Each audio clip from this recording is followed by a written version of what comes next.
you are one of the most critical aspects because a hungry man cannot learn a skill. You are a farmer. How have you been using Dr. Sam's recipe to tackle SDG number 2, zero hunger? Nigeria is not facing the problem of food availability. We have enough food, even in our reserves, no matter how we say things are expensive. Even if we don't have enough food. Okay, let me give an example. I volunteer for OITA, and in my findings there, I found out that they have over 30 different seeds. But because of the so much seeds found in, we have several types of millet that people, they don't eat this type of millet. People in Ibadan, there are some beans that they don't have access to because they grow their own type of beans. But these things find themselves in different parts of the world. I was surprised to find out that our beans are everywhere in Malaysia. So many parts of Singapore, they buy most of our grains more than us, most of our corn. So now how do we build a bridge between production and distribution, food availability? Like, there's a gap. So many Nigerians are not into food processing. So how do youth come in from little training, food processing? How do you bring 3 different grains and form something that you can make into pap? Because most of what we eat are still those grains. Staples. Nigeria produces 70% of the yam Africa has. Most of the yam exported from Ghana, Ivory Coast, are Nigerian yam. And then somebody said it's not possible to chase away poverty, but the Brazilians were able to chase away hunger.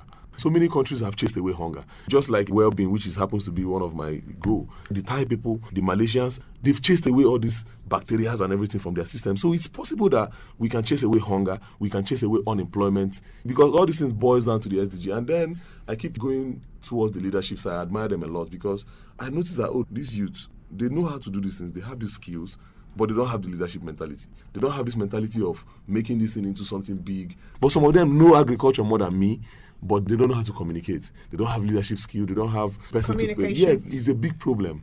So I'm explaining all this, but how do we come in? We go for training. We have to take this training to them. We take this training to schools. We take this training to villages. And then I also partner with NGOs where I go to teach people on social media, agripreneur, where you can leverage on social media, internet, tech, like he always explained, to sell better. For example, what you sell 5,000 naira in the market to your normal supplier, local supplier. Since this conversation, you have moved it to one of the greatest challenges, not just in Nigeria, but on the continent of Africa and mostly in many countries around the world, education.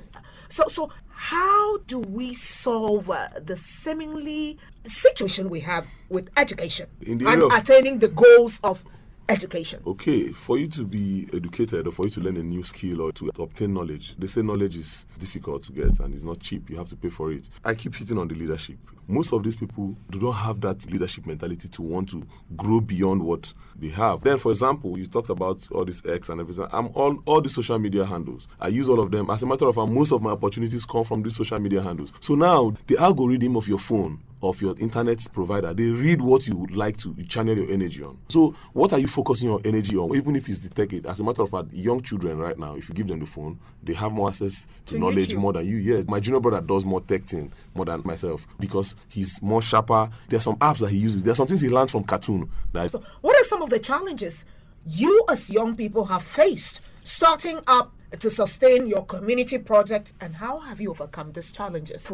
Okay, well, for me, I always draw my experience from being abroad. I happen to have been to the corridors of Europe via Cyprus. Even though Cyprus is a small island that is almost a desert to me, but it's still thriving. People come there to buy houses, buy homes. Why? Because the system is working. Now they leverage on their neighbors, the Greeks and the Turkish people, who happen to run the island. Then when I went to Malaysia, it became more broader, more opportunities.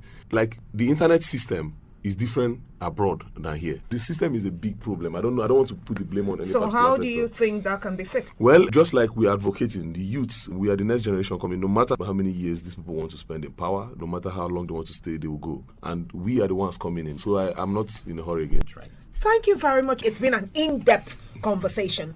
In the next 30 seconds, your rounding off statements on what you would do if you had one change to make in your community, and if the SDGs can be achieved by 2030. Working in synergy with youths and especially women and youth within the communities to help eradicate hunger from the face of Africa, because if you are able to eradicate hunger, people can make good leadership choices. Thank you.